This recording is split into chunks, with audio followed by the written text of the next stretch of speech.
Hi friends, எல்லாருக்கும் அஸ்ஸலாமு அலைக்கும். இன்றைக்கி வந்து மட்டன் குருமா தான் செஞ்சுருக்கேன், உருளைக்கிழங்கு போட்டு. அது வந்து டிஃபனுக்கு சாப்பாட்டுக்கு எல்லாருக்குமே சூப்பராக இருக்கும்.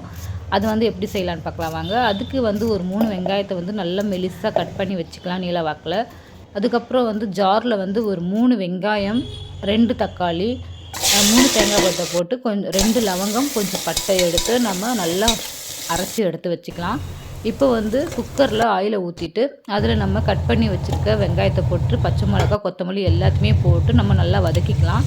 கூடவே வந்து ஒரு 2 ஸ்பூன் வந்து இஞ்சி பூண்டும் போட்டு நல்லா வதக்கி விட்டுட்டு பச்சை ஸ்மெல் போனதுக்கப்புறம் உருளைக்கிழங்கையும் மட்டனையும் போட்டுடலாம். கொஞ்சம் நேரம் கழித்து நம்ம நல்லா பெரட்டி எடுத்ததுக்கப்புறம் இது கூட வந்து அரைச்சி வச்சுருக்க மசாலா கூட வந்து 2 ஸ்பூன் மிளகாய்த்தூள், 2 ஸ்பூன் தனியாத்தூள், 1/2 ஸ்பூன் மஞ்சத்தூள் எல்லாமே ஆட் பண்ணி நல்லா பெரட்டி விடுங்க. நல்லா அந்த பச்சை ஸ்மெல்லாம் போனதுக்கப்புறம் தண்ணி எந்த அளவுக்கு நம்ம குழம்பு வேணுமோ அந்த அளவுக்கு ஊற்றிட்டு நம்ம குக்கரில் விசில் விடுங்கன்னா சூப்பரான குருமா குழம்பு ரெடி. இதே மாதிரி நம்ம நெக்ஸ்ட் வீடியோவில் பார்க்கலாம். பாய்.